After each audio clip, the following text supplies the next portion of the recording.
الله عليه وعلى آله وأصحابه وبارك وسلم।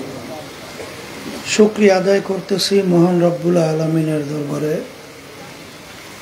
রব্বুল আলামিন ফিতনা ফাসাদের যুগে দুনিয়ার সমস্ত কাজ থেকে বিরত রেখে উলামায়ে কিরামদের মজলিস, জাকিরিন, শাকিরিন, সাদিকিন অনেক আল্লাহর খাস বান্দারাই মজলিসের মধ্যে আছে, যাদের সঙ্গে রব্বুল আলামিন আমাদের জীবনের একটা সময় কাটাবার সুযোগ করে দিয়েছেন।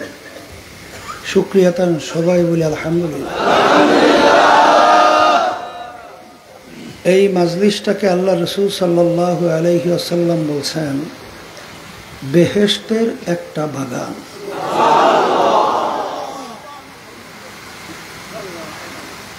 কিয়ামতের ময়দান আল্লাহ রাব্বুল আলামিন বান্দা বান্দীকে মাফ করার জন্য ওসিলা তালাশ করবে।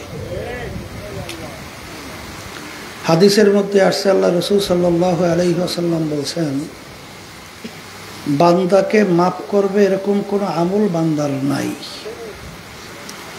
আল্লাহ রাব্বুল আলামিন ফেরেশতাদেরকে বলবেন, দেখো আমার বান্দা কখনোই হক্কানি আলেমদের সঙ্গে এক দস্তারখানে মজলিসে বসছে কিনা। তালাশ করে পাওয়া গেছে রব্বুল আলামিন জীবনে একবার বসছিল, যা এই ওসিলা আমি ওকে মাফ করে দিলাম। আমার দাদাজান আব্বাজান চরমনের জমিনে ঘুমায় আসছে। আমার আব্বাজান বলতেন দিনী মাহফিলে প্রথম থেকে শেষ পর্যন্ত থাইকে যদি বাড়ি বিদায় হয়ে চলে যায়, আমল নামার মধ্যে কমপক্ষে হলেও 50 লক্ষ নেকির কম জমা হতেই পারে না। একটা নেকির মূল্য সম্পর্কে আল্লাহ রাসূল সাল্লাল্লাহু আলাইহি ওয়াসাল্লাম উহুদ পাহাড়কে ইঙ্গিত করে বলছিলেন। মদিনা শরীফ যারা গেছেন উহুদ পাহাড় তো দেখছেন, মাইলকে মাইল লম্বা, বিরাট উঁচা। আল্লাহ রাসূল সাল্লাল্লাহু আলাইহি ওয়াসাল্লাম বলছিলেন পুরা পাহাড়টা যদি স্বর্ণের হয়ে যায়, এর যত মূল্য হবে তুলনা ছাড়া একটা নেকির মূল্য অনেক বেশি। এই মিয়া, এই মাইকেলা মোরামরি করো কা? এই মিয়া, আমি আস্তে জোরে বলবো, তুমি মোরামরি করো কা? আর বাহিরের শব্দ আর ভিতরের শব্দ একরকমের রাখো। বাইরের শব্দ খুব বেশি বাড়াইও না। ওই এক একটা রেণুকে বলা হয় জাররা। গুনাহ থাকলেও তার ফল ভোগ করতে হবে।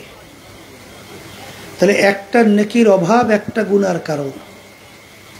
জাহান্নামের শিকল হাতে পায়ে লাগতে পারে কি পারে না? তাহলে সারা কিয়ামতের ময়দানে ঘুইরা একটা নেকি সংগ্রহের সুযোগ আছে? নাই। কেন? তাও বুঝতে হবে। কারণ কিয়ামতের ময়দানটা এত কঠিন, এত ভয়াবহ হবে। শোনেন না, উলামায়ে কেরাম বয়ান করে নবীরা পর্যন্ত উম্মতদের কথা ভুলে যাবে। শোনেন না, ওয়ায়াকুলু ইব্রাহিম খালিলুল্লাহি নাফসি, মূসা কালিমুল্লাহি নাফসি, ঈসা রূহুল্লাহি নাফসি। নবীরা পর্যন্ত উম্মতের কথা ভুলে বলবে, মালিক আপনি আমাকে বাঁচান। ওই কঠিন মুহূর্তে কেউ কাউকে নেকি দেবে এটা চিন্তাও করা যায় না। এত ভয়াবহ হবে। আল্লাহ রাব্বুল আলামিন কিয়ামতের ময়দানের অবস্থান বুঝাতে যাইয়ে বলছেন, ইয়াউমা ইয়াফিরুল মারউ মিন আখিহি ওয়া উম্মিহি ওয়া আবিহি ওয়া সাহিবাতিহি ওয়া বানিহি লিকুল্লি ইমরিইম মিনহুম ইয়াউমা ইযিন শা'নুন ইউগনি। আল্লাহ বলছেন মা পর্যন্ত সন্তানকে পরিচয় না দিয়া সন্তান থেকে মা ভাইগে যাবে। তাহলে মা যদি সন্তান থেকে ভাগে, দ্বিতীয় মায়ের চেয়ে আপন কে আছে? তাহলে মাই যদি সন্তানের পরিচয় না দেয়, দ্বিতীয় আর কেউ নেকি দেবে চিন্তাও করা যায় না। তাহলে নেকি সংগ্রহের জায়গা কিন্তু দুনিয়াতে। কোথায়? আজকে যারা মাহফিলে আসছে নিয়াজ যাদের সহি, আল্লাহ কবুল করলে 1-2 নেকি না, লক্ষ লক্ষ নেকি আমল নামা দান করবে। যারা মাহফিলে আসছে জিতছি না ঠকছি? হ্যাঁ। আর যারা আসে নাই ঠকছে। আপনারা আমি তো বলি জিতছি আর ঠকছি আর ঠকছে। কিন্তু এক শ্রেণীর মুসলমানের ঘরে জন্মগ্রহণ করার পরেও তারা কিন্তু আমাদের এই কথা শোনার পরে মিসকি মিসকি হাসে, টিটকারি মারে, একজন আরেকজনের গায়ে ঢইলে ঢইলে হাসতে হাসতে পড়ে। কথা ঠিক কিনা? তারা বলতে চায়, যা দেখি না দু নয়নে বিশ্বাস করি না গুরুর বচনে। অর্থাৎ বলতে চায় দেখিও না বিশ্বাসও নাস্তিক। কথা বোঝেন নাই? ওই কপাল পোড়ারা দেখে না বিশ্বাস করে, যদি জিজ্ঞাসা করে তুমি জানতো না মোরা, বলবে আমি জানতো। তাহলে জানতো হইলে তোমার মধ্যে রূহ আছে না নাই? বলবে আছে। তাহলে তোমার রুহটা কি নীলা না ধলা না কালা না সাদা? আচ্ছা একটু দেখাও তো, বা বলো তো, বিবরণ দাও তো। বলবে কি দেখি নাই? বলবে কি দেখি নাই? তাহলে ওর ভিতরে রুহ আছে, ও স্বীকার করে নাই? আসতে কয়। তাহলে স্বীকার করার পরে ও দেখে নাই, তাইলে বিশ্বাস করলো কিভাবে? তাহলে যেই মালিক তোমার আমার ভিতরে গোপনে রুহ রেখা হাঁটাইতে চলাইতে কথা বলাইতে পারে, সেই মালিক গোপনে কবরে আযাব দিতে পারে না? কি পারে? কি পারে না? এরপরে এই বস্তুবাদীর দলেরা বিভিন্ন কথাবার্তা তো বলে না? এই বলে হুজুররা বয়ান করে, যাকে আল্লাহ ছোট একটা বেহেশত দান করবে 10 দুনিয়ার সমান। কয় দুনিয়ার সমান? কয়জনকে দেবে? পরিমাণ কি? তাও আবার ছোট। কথা বুঝেন না? এখন ওরা বলে একজনকে দেবে 10 দুনিয়ার সমান বেহেশত, তাও আবার ছোট। তো একজন 2জন লোক বেহেশতে যায় না কোটি কোটি? তাহলে বড় বেহেশত যাকে দেবে সেইটা কত বড়? তাহলে কোটি কোটি মানুষ বেহেশতে যাবে, ছোট বেহেশত যদি একজনকে দেয় 10 দুনিয়ার সমান, বড় বেহেশত কত বড় তার সীমা নাই। তাহলে এত জায়গা মাওলায় পাই কই? কথা বুঝলেন কি বুঝলেন নাই?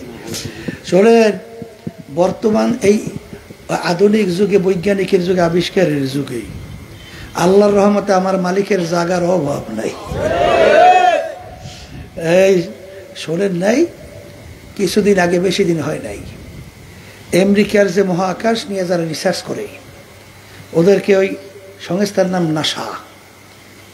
এই নাসা মহাকাশ নিয়ে রিসার্চ করতে যাইয়া দেখে মহাকাশের ভিতরে একটা গর্তের সন্ধান পেয়েছে। একটা গর্তের নাম রাখছে কৃষ্ণগহ্বর, অন্ধকার গুহা। তাই গর্তের মুখটা কতটুকু এইটা বুঝাতে যাইয়া বৈজ্ঞানিকরা বলতেছে যে আমরা সূর্য দেখতেছি দুনিয়া থেকে 13 লক্ষ গুণ বড়। সূর্যটা কত গুণ বড়? দুনিয়ার থেকে 13 লক্ষ।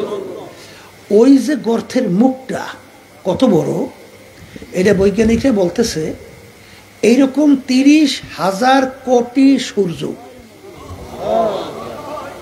এরকম 30,000 কোটি সূর্য একত্রিত কইরা ওই গর্তের মুখের ভিতরে ঢুকিয়ে দেওয়া যায়। এখন বলেন তো গর্তের মুখটা কত বড়? বৈজ্ঞানিকরা বলতেছে এ গর্ত বলে ছোট, এর চেয়েও বলে বড় বড় গর্তের সন্ধান পাওয়া যায়।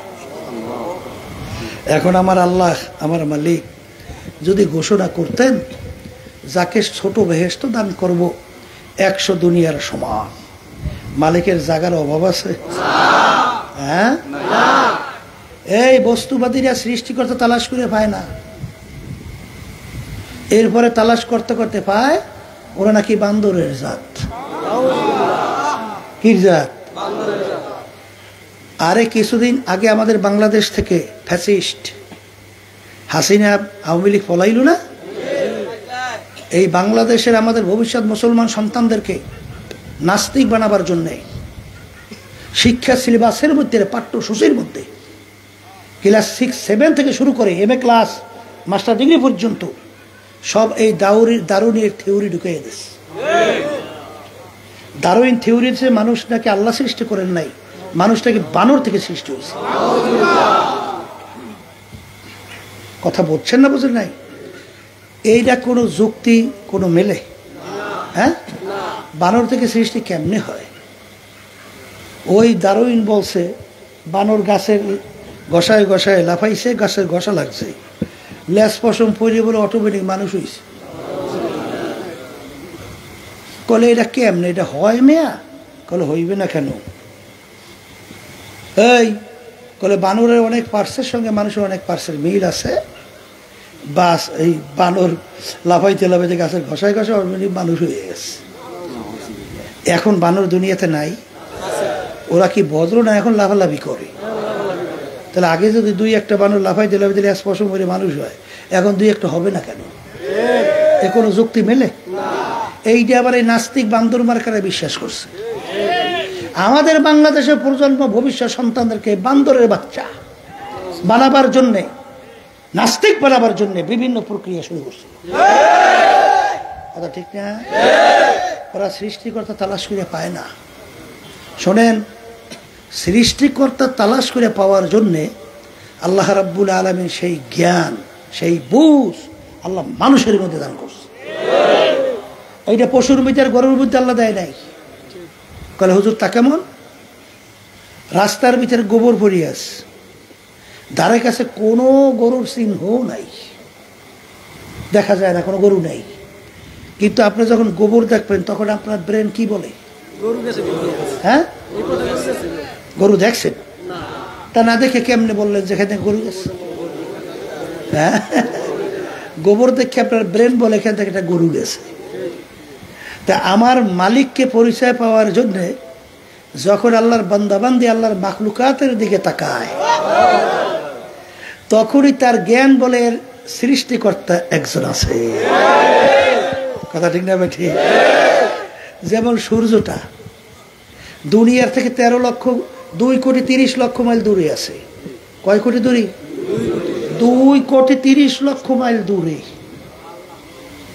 দুনিয়ার থেকে সূর্যটা 13 লক্ষ গুণ বড়। এই সূর্যটা বানাননি একজন কারিগর আছে না? এরপরে দেখেন প্রতিদিন পূর্ব দিকে উঠে পশ্চিম অস্তমিত হয়। এই চালাইন একজন ড্রাইভার নাই না? আমনে আমনে চলতে আছে, চালাইনে কিছু নাই। ব্রেন বলে এই বানাইনি একজন সৃষ্টিকর্তা আছে। এরপরে যখন নাকি এই মানুষকে নিয়ে রিসার্চ করে, তখন তার কাছে উত্তর আসে একজন সৃষ্টিকর্তা আছে। কলে তা কেমন? এক রঙের ঢঙ্গের সাজ দিয়ে এক রঙের ঢঙ্গের পিঠে বের হয় নাকি? এক মায়ের পেট থেকে 10টা সন্তান বের হয়েছে। সাজ কয়টা? হ্যাঁ, একটা সাজ না? একটা মায়ের পেট তো একটাই সাজ, সাজ তো একরকমের। এই একরকমের সাজ থেকে 10টা সন্তান বের হইল। একটা সন্তানের সঙ্গে আরেকটা সন্তানের পূর্ণ কোনো মিল নাই। এই এক রঙের ঢঙের সাজ দিয়ে পিঠে বানাইলে কয় রঙের বানায়? এক রঙের ছাড়া দ্বিতীয় বাড়ি করতে পারে? তাহলে এক মায়ের পেট থেকে 10টা সন্তান বের হয়, এক মায়ের সন্তানের সঙ্গে আর একটা সন্তানের পূর্ণ কোনো মিল নাই। এই বানাইনি একজন ডিজাইনার কারিগর নাই? তোমার আমার ব্রেন বলে আছে না নাই? এইবার আমার মালিকের সমস্ত মাখলুকাতের দিকে যখন তাকায়, তখন ওই জ্ঞান বলে এই বানাইনি একজন সৃষ্টিকর্তা আছে। কথা ঠিক কিনা? যখন বন্দাবন্দি একটা ফুলের ঘেরান নেয়, তখন চিন্তা করি এত সুন্দর মনোমুগ্ধকর ঘেরান কে লাগাই রাখে? গোলাপ ফুলের ভিতরে ঘেরান, এই ঘেরান নিলে কলিজা ঠান্ডা হয়ে যায়। গোলাপ ফুল, ঠিক না ভাই? ঠিক। এই ঘেরানটা আপনি দেখছেন কোন জায়গায় আছে? কে রাখছে? রাখলো কোন জায়গায়? রাখলো কে? কিভাবে রাখলো? এরকম হাজার ধরনের ফুল আছে না? হাজার ধরনের ফুলে বিভিন্ন রঙের ঢঙ্গের ঘেরান আছে না? তাহলে রাখলো কিনা, বানাইলো কিনা, আছে না? তখন আপনার ব্রেন বলে একজন বানাই নিয়ে আসবে, ঘেরান রাখুন নি একজন কি আছে? কারিগর, সৃষ্টিকর্তা আছে। আছে না? এই জন্যই হাদিসের ভিতরে আসছে, আল্লাহ রাসূল সাল্লাল্লাহু আলাইহি ওয়াসাল্লাম বলেন যে তোমরা আল্লাহর মাখলুকাত নিয়ে চিন্তা করলে 60 বছর নফল ইবাদতের সব আমল নামায় জমা। অন্য রাতে 70 বছর, অন্য রাতে 80 বছর। তাফাক্কুরু সাআতান ফি খালকিল্লাহ খায়রুম মিন ইবাদাতি 60 ওয়া ফি রায়াতিন 70 ওয়া ফি রায়াতিন 80 সানা। 60, 70, 80 বছর ইবাদতের সওয়াব নফল আমল নামায় জমা হয়। কেন হয়? ওই বান্দাবান্দি যখন মালিকের মাখলুকাত নিয়ে চিন্তা করে, তখন ওই মাখলুকের খালেকের পরিচয় এসে যায়। কথা ঠিক নেবে? ঠিক। এই জন্য আমার বাজানদেরকে বলবো, পর্দালে মা বোনরা যারা শুনতেছেন, আবু জাহাল কিন্তু আল্লাহর হাবিবকে চিনতো না? আবুল আহাব কিন্তু আল্লাহ রসুলকে চিনতো। উতবা সাহেবা চিনতো না? কাফেরের গোষ্ঠীরা চিনতো না? কারণ আল্লাহ রাব্বুল আলামিন কোরআন কারীমের বলছেন, হে রাসূল, আপনাকে ওরা এইভাবে চেনে যে আপনি আমার পক্ষ থেকে রাসূল। যেরকম ওদের ছেলে সন্তানদেরকে ওরা যেভাবে চেনে, আপনার ছেলেকে চিনতে আপনার কষ্ট হয়? হ্যাঁ, তাহলে ওদের ছেলে সন্তান ওরা যেভাবে চেনে, সেইভাবেই ওরা চেনে যে আপনি আমার পক্ষ থেকে নবী এবং রাসূল। জানার পরেও ওরা কিন্তু ঈমান আনে নাই, আনবে না। কেন আনবে না? এর কারণ হলো হুব্বুদ দুনিয়া রাসু কুল্লি খতিয়াতিন। সমস্ত গুনার মূলই হলো এই দুনিয়ার মোহ, দুনিয়ার মোহাব্বত, দুনিয়ার সম্পদ, দুনিয়ার সম্মান, এই বিভিন্ন কায়দায় এইটা হলো মূলত সমস্ত গুনার মূল। তাহলে আজকে বাংলাদেশের মধ্যে শতকরা প্রায় 92 জনের মতো মুসলমান বসবাস করে না? হ্যাঁ, এই দেশের ভিতরে বাংলাদেশের রাজধানী ঢাকা বলে কি মসজিদের নগরী, মসজিদের নগরী। বাংলাদেশের রাস্তার মোড়ে মোড়ে মাদ্রাসা মসজিদ আছে না নাই? আলেম ওলামা তোলাবার অববাস। এই দেশে আজানের শব্দে বাচ্চাদের ঘুম ভাঙে না? আবার আজানের শব্দে বাচ্চারা মার করলে ঘরে যায় না? কিন্তু সেই দেশের ভিতরে 53 বছর স্বাধীনতা চলে গেছে। আল্লাহর নীতি আদর্শ তার কাছে পছন্দ। নীতি আদর্শের নাম কি? ইসলাম।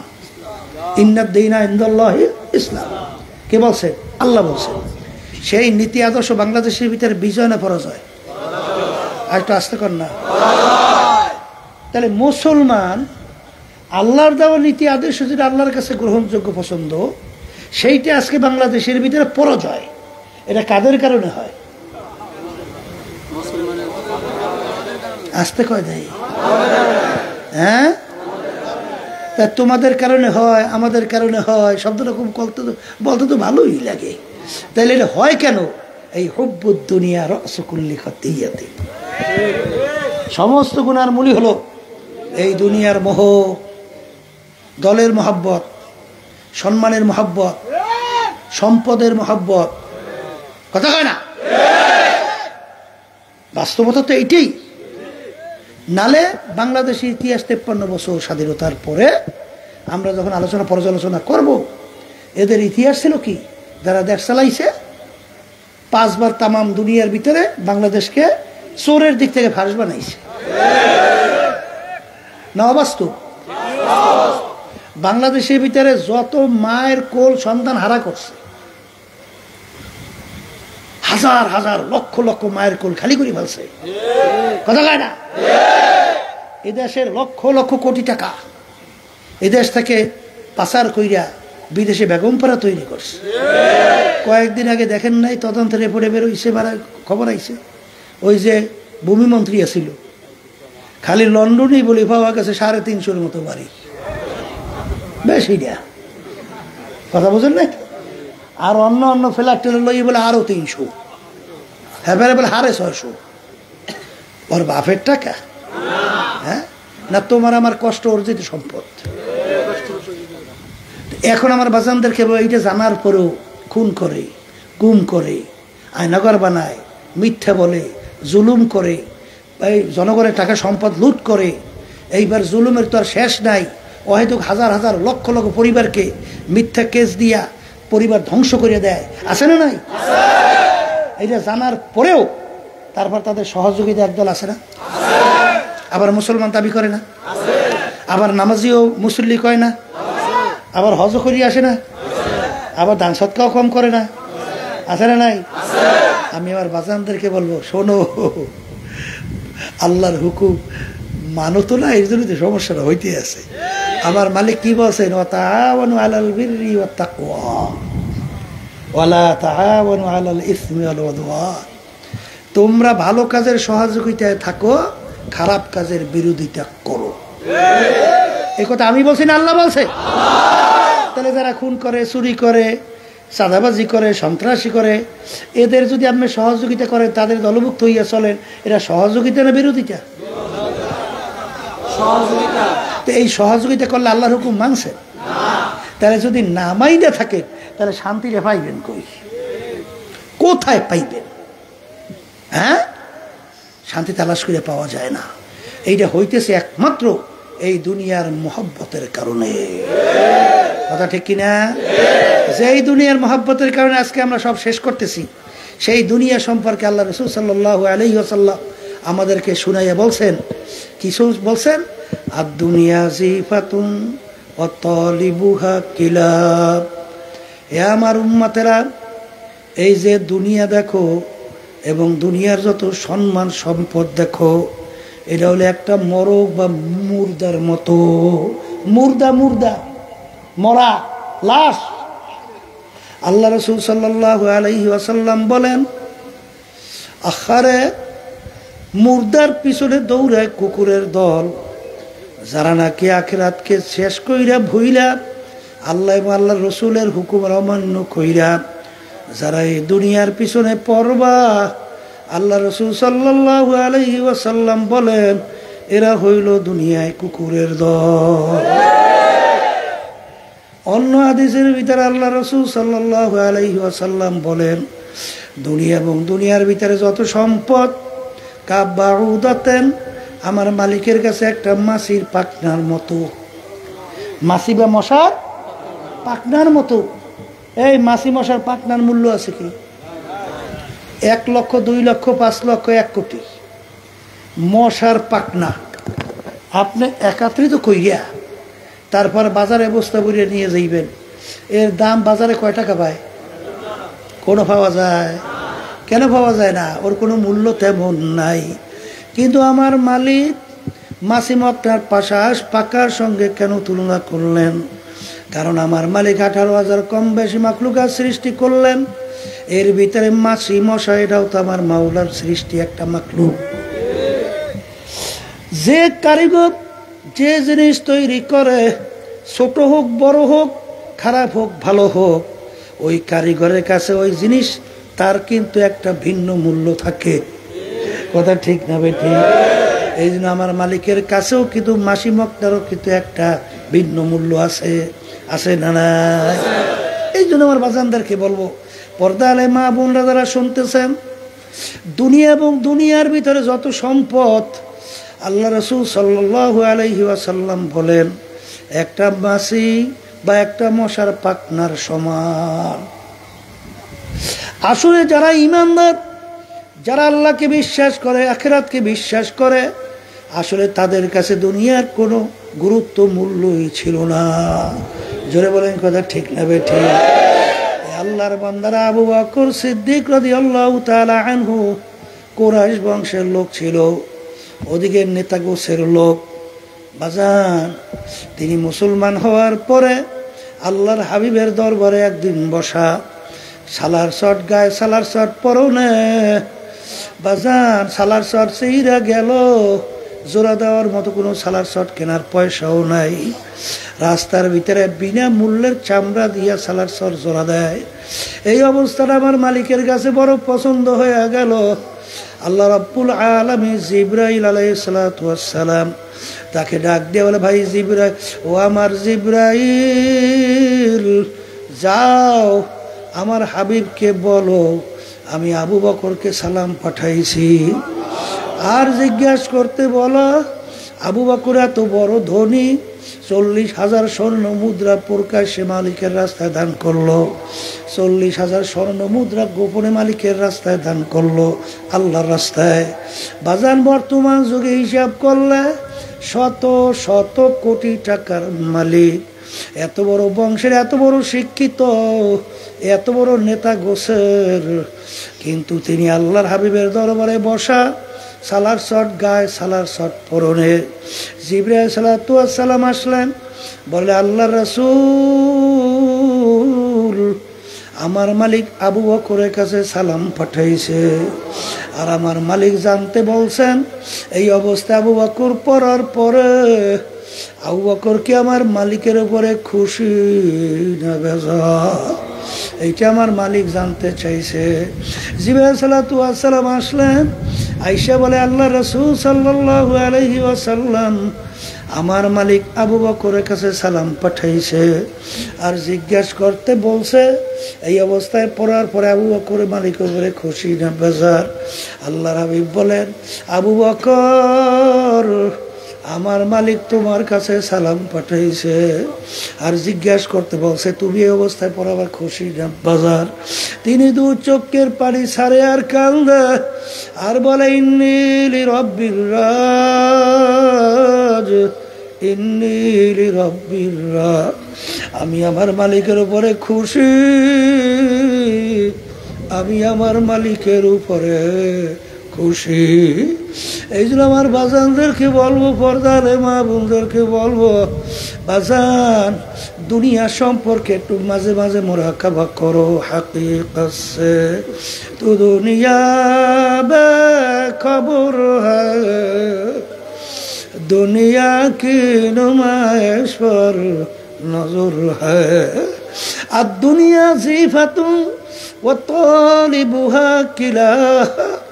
আল্লাহর হাবিব বলে আমার উম্মতেরা দুনিয়ার একটা মরক বা মুর্দা, ওর পিছনে যারা পড়ে আখিরাতকে ধ্বংস কইরা ওরা হলো দুনিয়ায় কুকুরের দল। এই জন্য আমার বাজানদেরকে বলবো, পর্দালে মা বোনদেরকে বলবো, কুল্লু নাফসিন যায়িকাতুল মাউত। বাজান মানুষ কিন্তু মরণশীল, প্রত্যেকটা মানুষ কিন্তু প্রত্যেকটা জানদার একদিন কিন্তু মৌতের শরাব পান করা লাগবে।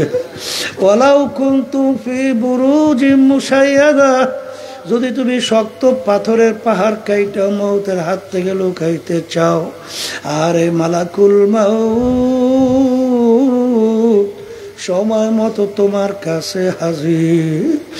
এ দুনিয়াদার পাগল আমার বাবারা, মাঝে মাঝে একটু চিন্তা মুরাকাবা, চক্ষু বন্ধ করো, তারপর করো। বাজান রে, দুনিয়ার যে কোনো কাজে একবার নয়, যদি 5 বারও তুমি ঠইগা যাও, আবার ওই কাজের ভিতরে চেষ্টা করলে জিতবার আশা করা যায়। এ কবরের যাত্রীরা, তুমি ম্যাজিস্ট্রেট কোর্টে যদি কেস কইরা ঠগো, আবার জজ কোর্টের ভিতরে আপিল কইরা জিতবার আশা করতে পারে। জজ করে ঠগলে হাইকোর্ট, হাইকোর্টে ঠগলে সুপ্রিম কোর্ট সিঙ্গেল বেঞ্চ, সেখানে ঠগলে সুপ্রিম কোর্ট ফুল বেঞ্চ, সেখানে ঠগলে প্রেসিডেন্ট কোর্ট, সেখানে ঠগলে আন্তর্জাতিক কোর্ট। এরকম ধাপ বাই ধাপ অনেক আপিলের সুযোগ আছে না? কিন্তু এই কবরের যাত্রীরা, তোমার আমার সামনে আখিরাতের 5টা মামলা দাঁড় হইয়া আছে। এই মামলায় যদি খোদা না কাছে একবার কেউ ঠগ আর দ্বিতীয়বার দুনিয়াতে আইসা আপিল কইরা জিতবার কিন্তু আর আশা নাই। আরে তোমার আমার সামনে মৌতের মামলা, কবরের মামলা, কিয়ামতের ময়দানের মামলা, মিজান পুলসিরাতের মামলা। এই মামলায় যদি একবার কেউ ঠগ আর দ্বিতীয়বার দুনিয়াতে এসে আপিল কইরা জিতবার কিন্তু আর আশা নাই। এ দুনিয়াদার পাগল আমার বাবারা, হে পর্দার আড়ালের মা বোনেরা, ভালো কইরা মনকে বুঝাও, তারপর কবরে রওনা করো। কারণ বাজান, দুনিয়ার ইতিহাস পইরা দেখো, ফেরাউন মাওলার সঙ্গে চ্যালেঞ্জ কইরা খোদাই পর্যন্ত দাবি করছিল। এত বড় শক্তিদার বদমাইশ আখারে বনি ইসরাইলের সন্তানগুলো ছেলে ধইরা ধইরা জবাই কইরা মারছিল। আমার মালিক ওকে দুনিয়া এমন আরামে রাখছে, কারণ আমার মালিক তো কুরআনুল কারীমের ভিতরে বলছেন, মান কানা ইউরিদু হারসা দুনিয়া নুতিহি মিনহা। আমার কাছে যদি কেউ দুনিয়া চাও, আমি তাকে দুনিয়া দিয়ে দেব। কিন্তু আখিরাতে আর কোনো অংশ আমার কাছে তুমি পাবা না। ঠিক ফেরাউন, আপনারা তো জানেন যখন লোকজন ধরছিল, খোদা আপনি যদি আমাদের খোদাই হন তাহলে নীল দরিয়ার পানি কেন ভাটা জ্বর আপনার কথায় হয় না? যখন জঙ্গলের ভিতরে যাইয়া কান্দে, মালিক মালিক আমার কথা যেন ভাটা জোয়ার নীল দরিয়ার পানি হয়। জিবরাইল আলাইহিস সালাম আসলেন, কেন কান্দো? কান্দি আমার মালিক আমার দোয়া কবুল করার জন্যে। কলে, ওরে খবিস, ওরে ফেরাউন, তাইলে তুই বল আমি মালিকের কাছে দুনিয়া চাই আখেরাত চাই না? কলে, আমি বললাম আমি দুনিয়া চাই আখেরাত চাই না, দে লেখা, দিল লেখা। এরপর জিবরাইল আলাইহিস সালাম বলে, এ ফেরাউন, একটা কথার উত্তর দাও, একটা কথার উত্তর দে। কলে, কোনো মালিক যদি যদি মালিকের যদি গোলাম অবাধ্য হয়, না ফারমানি করে, হুকুমের বিরুদ্ধাচরণ করে, আর ওয়াদা খেলাপ করে, ওই গোলামের কি পরিণতি হওয়া দরকার? কলে, তাকে নীল দরিয়ার ভিতরে ডুবাইয়া মারা দরকার। দেও, এইটা লেখা দে। যখন লেখা দিলে, যা, এখন তোর কথার ভিতরে ভাটা জোয়ার নীল দরিয়ার পানি হবে। বাজার, আমার মালিক ওকে দুনিয়া এমন আরামে রাখছিল, ওর বাড়ির দরজা একটা গাছ এমন ভাবে ছিল, ইতিহাসের ভিতরে দেখা যায় গাছের পাতা যদি কোনো রোগের নিয়াত করে খাইতো, সঙ্গে সঙ্গে সমস্ত রোগ ভালো হয়ে যাইত। ফেরাউনকে আমার মাওলা দুনিয়া এমন আরামে রাখছিল, 750 বছর ইতিহাসের মধ্যে ওর একদিন জ্বর সর্দিও হয় না, এত আরামে আমার মালিক ওকে দুনিয়ায় রাখছিল। কিন্তু যখন হায়াতের বেড়া পার হয়ে গেল, নীল দরিয়ার ভিতরে আমার মালিক ওকে চুবাইয়া চুবাইয়া তারপর ধ্বংস করে ফেলছিল। কই ফেরাউনের পাত্তাও পাওয়া যায় না। হে দুনিয়াদার পাগল আমার বাবারা, মস্তে আশিক মস্তে মাশুক, বাদশাহ মালমা, পীরে মস্তে জিরে মস্তে, শেখ দর আসরার। দুনিয়ার ভিতরে যত মানুষ বিচরণ করে সব কিন্তু পাগলের দল। কেউ বা বাজান টাকা পয়সা বেশি কামাই করার জন্য পাগল, কেউ বা বাজান মেম্বার, চেয়ারম্যান, এমপি, মিনিস্টার হওয়ার জন্য পাগল, কেউ বা পীর, মুফতি, মুহাদ্দিস, শাইখুল হাদিস হওয়ার জন্য পাগল, বাজান কেউ বা সুন্দরী মেয়ে বিবাহ করার জন্য পাগল, কেউ বা বাজান হারে সুন্দর সুন্দর বাড়ি গাড়ি করার জন্য পাগল, কেউ বা অমুক টমুক সমুখের জন্য পাগল। আর একদল মানুষ দুনিয়া বিচারণ করে, তারাও কিন্তু একদল পাগল, তারা হইল আমার মাওলার পাগল। এ দুনিয়াদার পাগল আমার বাবারা, একটু মাঝে মাঝে চক্ষু বন্ধ করো। বাংলাদেশের ভিতরে যমুনা গ্রুপের মালিক ধনী শ্রেণীর ভিতরে একজন উল্লেখযোগ্য। করোনা ভাইরাসের সময় করোনায় যখন আক্রান্ত হইল, যখন শ্বাস টানতে ছাড়তে কষ্ট হয়, ডাক দিয়া ডাক্তারকে বলে, ডাক্তার তুমি যদি আমার শ্বাস টানা ছাড়ার ব্যবস্থা করতে পারো, তুমি কাগজ কলম নিয়ে আসো, সমস্ত সম্পদ তোমাকে লেখা দেব। যত চেষ্টা করল আর শ্বাস টানা ছাড়ার ব্যবস্থা করতে পারে না, ওর সম্পদ জায়গায় পইরা রইল। আর ওকে সাদা 3টা কাপড় দিয়া প্যাচ দিয়া মাথার ভিতরে, মাজার ভিতরে, পায়ের ভিতরে বাঁধলিয়া আরে প্যাকেট কইরা ফেলাইয়া রাখলো। কই আর দুনিয়া, কোথায় তার সম্পদ, কোথায় তার সম্মান? আমার আব্বাজান রহমাতুল্লাহ আলাইহি বলতে, এ দুনিয়ার মানুষ, ডাকাইতের দলের সর্দার, ওর কত পাওয়ার। আরে দলীয় লোকদেরকে অনেক সময় ঘুরে কইরা মাইরা ফালায়, আর পাওয়ার কতক্ষণ? পুলিশ হাতে অ্যারেস্ট হওয়ার আগ পর্যন্ত। যখন পুলিশ হাতে অ্যারেস্ট হইয়া যায়, যখন বুট দিয়া লাথি মারে, পাড়ায় হাড্ডি ভাঙিয়া ফেলায়, কোথায় যাওয়ার সারগিরি, কোথায় যাওয়ার সরদারগিরি। বাজান ঠিক দুনিয়ার ভিতরে এক শ্রেণী আমার বাবারা, এক শ্রেণী পর্দালের মা বোনেরা দুনিয়ার সম্পদ পাইয়া, সম্মান পাইয়া দলের গরমে, ক্ষমতার গমরে গরমে ধরাকে সরা জ্ঞান মনে না কইরা, আহারে বুক উঁচু কইরা, গলা টান কইরা এমন ভাবে জমিনের ভিতরে ধপ ধপ কইরা হাঁটে, মনে হয় যেন আমার মালিকের জমিন ফাইরা ফেলবে। কিন্তু মনে রাখিও, তোমার এই টাকার গরম, ক্ষমতার গরম, তোমার এই বংশের গরম, তোমার শিক্ষার গরম, আরে তোমার দলের গরম কয়দিন। আজরাইল আলাইহিস সালাতু ওয়াস সালামের আহারে থাবা দেওয়ার আগ পর্যন্ত যখন বাড়ির দরজায় এসে সিটি বাজাইয়া বলবে, আরে যত ডাক্তার কবিরাজ তোমাকে স্যালাইন পুশ করুক না কেন, রাখতে কি তো আর পারবে না। এই জন্য আমার বাজানদেরকে বলবো, পর্দালে মা বোনদেরকে বলবো, কুল্লু নাফসিন যায়িকাতুল মাউত, প্রত্যেকটা মানুষ একদিন মৌতের শরাব পান করা লাগবে। বাজান মরার পরে আহারে জায়গা কিন্তু দুইটা, ফারিকুন ফিল জান্নাতি ওয়া ফারিকুন ফিস সাইর।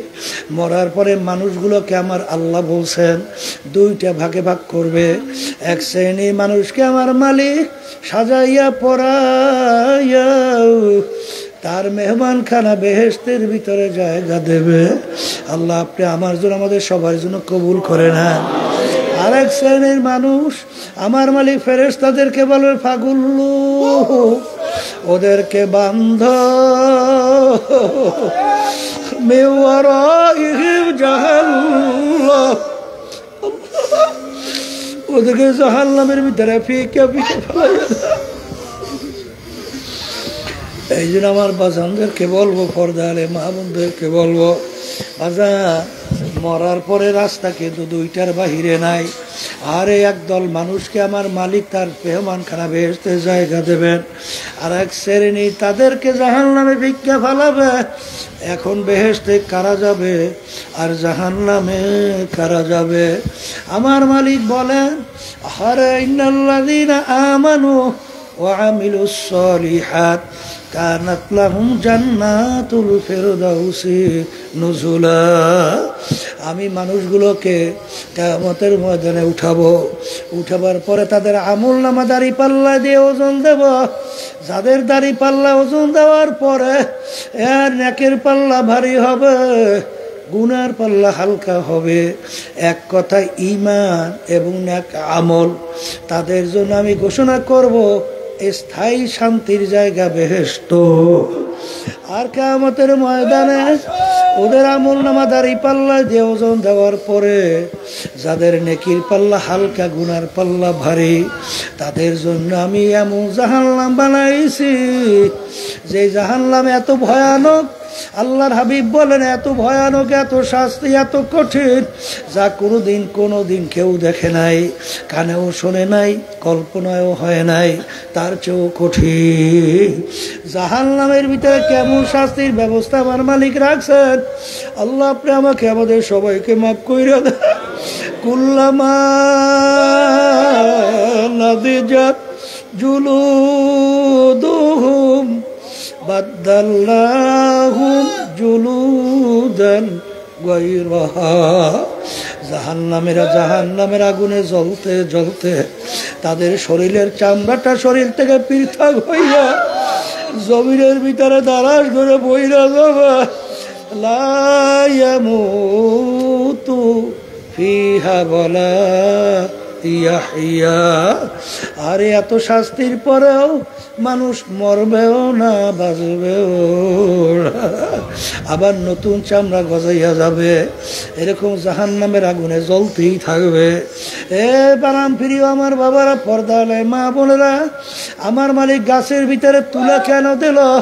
তুলাকে কোনো গরুকেও খাইতে দেয় নাই, মানুষকেও খাইতে দেয় নাই।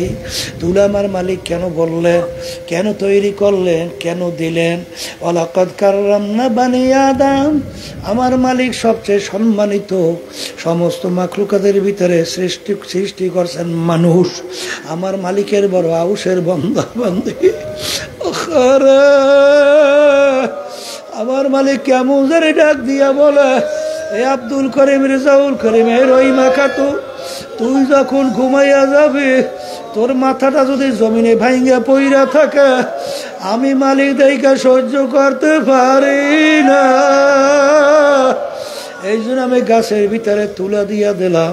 তুলা তুই বালিশের ভিতরে ঢুকাইয়া বালিশ বানাবি, ঠান্ডার ভিতরে ল্যাপ তোষক বানাইয়া তোষক লাইসা ল্যাপ গায়ের ভিতরে দিয়া তারপর তুই ঘুমাবি। দেখলে আমার কলিজা অন্তর, আমার কুদরাতি কলিজা ঠান্ডা হবে। আরে আমি এখন তোর বিচার চাইয়া দেখি, ফজরের সময় মুয়াজ্জিন আমার পক্ষ থেকে তোকে দাওয়াত দেয়, আসসালাতু খায়রুম মিনান নাওম। আর তুই ল্যাপ তোষক পাইয়া, তুই ঠান্ডা পাইয়া নাকটাই না ঘুমাও। তুই আমার হুকুম পালন করার জন্য মসজিদে তোকে ফজরে পাই নাই, তোকে রমজানের রোজা রাখার জন্য বলছি, তুই আমার হুকুম রমজানের রোজা রাখো নাই, পালন করো নাই। দুনিয়া হলে হজ যাকাত আদায় করতে বলছি, তুই করো নাই। পর্দা আমার হুকুম ফরজ, তুই পর্দা আমার হুকুম পালন করো নাই। হারাম হালাল তমিজ কইরা খাওয়া চলা হারের তোদের হুকুম করছি, এইটা তুই ঠিক মতো করো নাই, চলো নাই। আহারে আল্লাহর হাবিব বলেন, যেই হারাম মালের দ্বারা রক্ত এবং গোশত তৈরি হবে, তার জায়গা জাহান্নাম ছাড়া হবে না। এই জন্য যারা আল্লাহকে বিশ্বাস করে, যারা ঈমান আনছে, যারা আখিরাতকে বিশ্বাস করে, তাদের জীবন থাকতে, হুঁশ থাকতে তারা কোনোদিন হারামের কাছেও যায় না। আর বর্তমানে মুসলমান দাবি কইরা সাদাবাজিতে লিপ্ত, টেন্ডারবাজিতে লিপ্ত, আরে ঘাট দখলে লিপ্ত, স্টেশন দখলে লিপ্ত, জুলুমের ভিতরে লিপ্ত, মিথ্যা কেস বাণিজ্যের ভিতরে লিপ্ত, খুন খারাপিতে লিপ্ত। ওদিকে আবার দাবি করে বেহেশতে যাবা, আবার দাবি করে আমি মুসলমান। এই আল্লাহর বান্দারা শুইনা রাখো, আমার মালিক কুরআনুল কারীমের ভিতরে বলছেন, ইয়াউমা নাদউ কুল্লা উনাসিন বিইমামিহিম, আমার মালিক কিয়ামতের ময়দানে প্রত্যেকটা মানুষকে তার দলের নেতা নেত্রীর সঙ্গে ডাকবে। ডাইকে আমার মালিক বলবেন, তোর দলের নেতা নেত্রী যেদিকে যায় ওদের পিছনে পিছনে সেই দিকে চইলা যা। আমার মালিক বলে, তোর নেতা নেত্রী যেখানে জায়গা, তোরও সেইখানে জায়গা। তোমার নেতা নেত্রীর যেখানে জায়গা, আমার আল্লাহ বলেন তোরও সেইখানে জায়গা। আল্লাহর হাবিব বলেন, মান তাশাব্বাহা বিকওমিন ফাহুয়া মিনহুম। দুনিয়ার ভিতরে তুমি যেই দলভুক্ত হইয়া চলবা, যেই দলের নেতা নেত্রীকে নেতা নেত্রী হিসাবে মানবা, আমি বলি নাই, আল্লাহ রসুল বলছেন, আমি শুনাইতেছি সাল্লাল্লাহু আলাইহি ওয়াসাল্লাম। আল্লাহ রসুল বলেন, দুনিয়ার ভিতরে যেই দলভুক্ত হইয়া চলবা, যাদের সঙ্গে সম্পর্ক রাইখা মোহাব্বত রাখবা, কিয়ামতের ময়দানে তুমি ওই দলভুক্ত হইয়া উঠবা এবং ওই দলের নেতা নেত্রীর সঙ্গে তোমার হাসর হইয়া যাবে।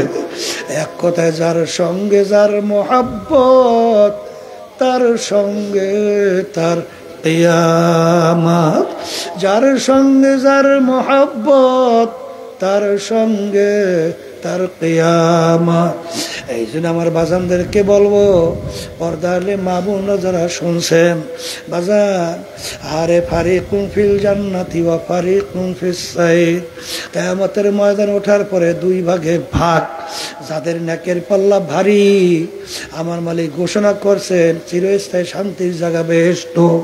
আর যাদের নেকের পাল্লা হালকা, গুনার পাল্লা ভারী, তাদের জন্য এমন ভয়ানক জাহান্নাম, ওই জাহান্নাম তোমার জন্য অপেক্ষায় আছে।